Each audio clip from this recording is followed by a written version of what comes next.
Well, I mean, the government's one big pyramid scheme, if you ask me. Yeah, well, you can tell me better than anybody. Social Security is the biggest Ponzi scheme of all time. Right, explain that. Oh, so, well, people pay into Social Security, and the money goes out of Social Security immediately, but the obligation for Social Security is your entire retirement career. So you're paying with you're paying like if you look at the future obligations of Social Security, it far exceeds the tax revenue. Far. Have you ever looked at the debt clock? Yes. Okay. There's our present day debt, but then there's our future obligations. So when you look at the future obligations of Social Security, the actual national debt is like double what people think it is because of the future obligations. So basically people are living way longer than expected.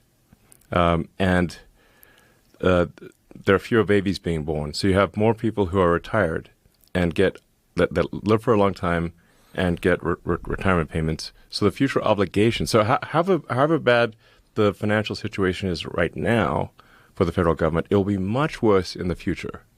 This is Elon Musk finally admitting what we all knew all along, that Republicans' plan is to cut Social Security. At least in the past, Republicans pretended to want to protect earned benefits. Now they're just coming right out and admitting where they really stand. Bernie Sanders issued a response to this clip saying, quote, "Wrong, Elon. Social Security has paid every benefit owed to every eligible American for 86 years. We can make it solvent for the next 75 years and expand benefits by scrapping the cap that allows billionaires like you to pay the same amount into Social Security as a truck driver."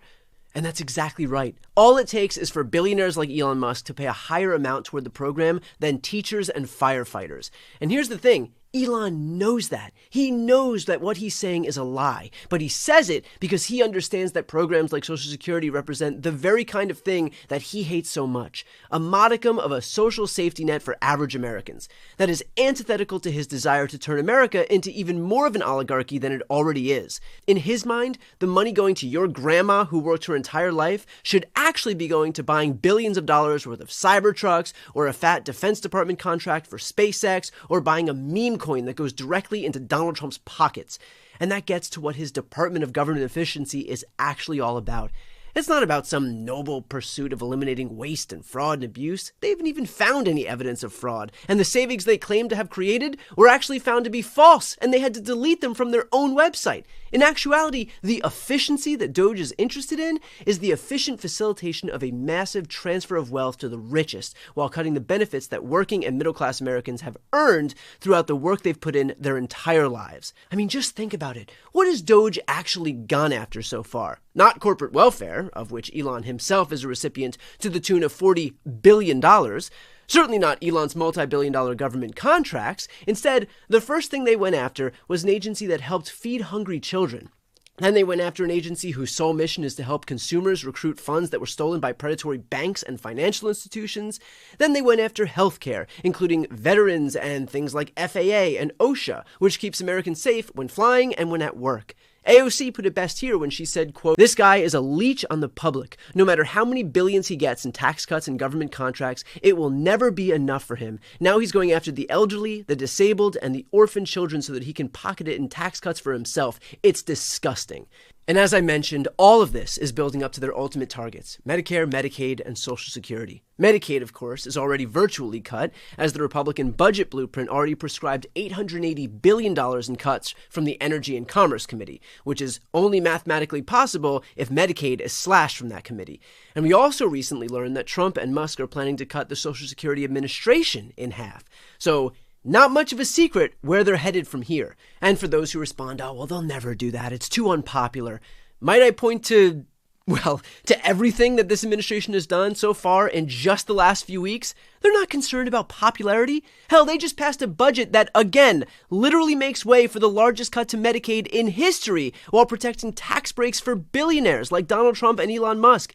They did that despite the fact that the vast majority of Americans oppose cutting Medicaid. Hell, a new poll shows that even 71% of Trump voters oppose these cuts that Republicans went ahead and voted for anyway. And here's Mike Johnson, who passed that budget himself, saying that their ultimate plan is to go after Social Security. But the reality is they're headed towards bankruptcy. In just a few number of years, Social Security goes belly up.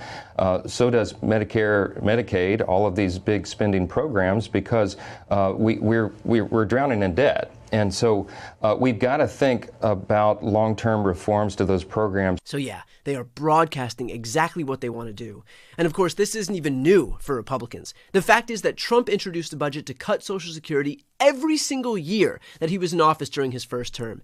And don't take my word for it, here is a montage of Trump himself admitting on camera that he wants to cut these programs. One last question. Go ahead. Entitlements ever be on your plate?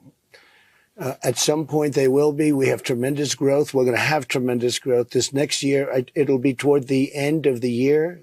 The growth is going to be incredible.